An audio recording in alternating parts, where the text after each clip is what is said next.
మెదక్ జిల్లా రామాయంపేట మండల వ్యాప్తంగా రిపబ్లిక్ డే వేడుకలు ఘనంగా నిర్వహించారు. 75వ గణతంత్ర దినోత్సవం పురస్కరించుకుని స్థానిక గాంధీ చౌక్ వద్ద మున్సిపల్ వైస్ చైర్మన్ పుట్టి విజయలక్ష్మి జాతీయ జెండా ఎగురవేశారు. మున్సిపల్ కార్యాలయం వద్ద చైర్మన్ పల్లె జితేంద్ర గౌడ్, PACS కార్యాలయం వద్ద చైర్మన్ బాధ్యచంద్రం, BRS కార్యాలయం వద్ద పట్టణ అధ్యక్షుడు నాగరాజు, మెదక్ చౌరస్తాలో బ్లాక్ కాంగ్రెస్ అధ్యక్షుడు రమేష్ రెడ్డి, వ్యవసాయ కార్యాలయం వద్ద మండల వ్యవసాయ అధికారి రాజనారాయణ, ప్రభుత్వ డిగ్రీ కళాశాల వద్ద ప్రిన్సిపల్ గణపతి, MPDO కార్యాలయం వద్ద MPP భిక్షపతి, స్థానిక పోలీస్ స్టేషన్ ఆవరణలో SA రంజిత్ జాతీయ జెండా ఎగురవేయడం జరిగింది.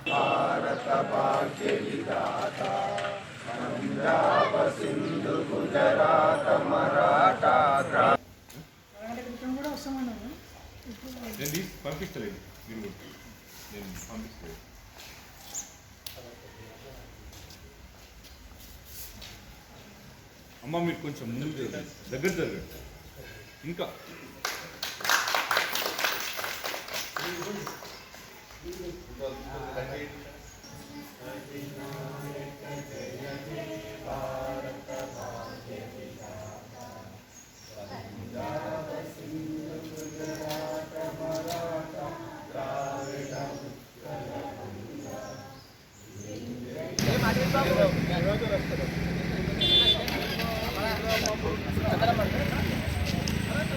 ఎవరు వచ్చినా రాకపోయినా మేమైతే గట్టిగా వస్తాం.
మరిన్ని అప్డేట్స్ కోసం మా ఛానల్ని సబ్స్క్రైబ్ చేయండి.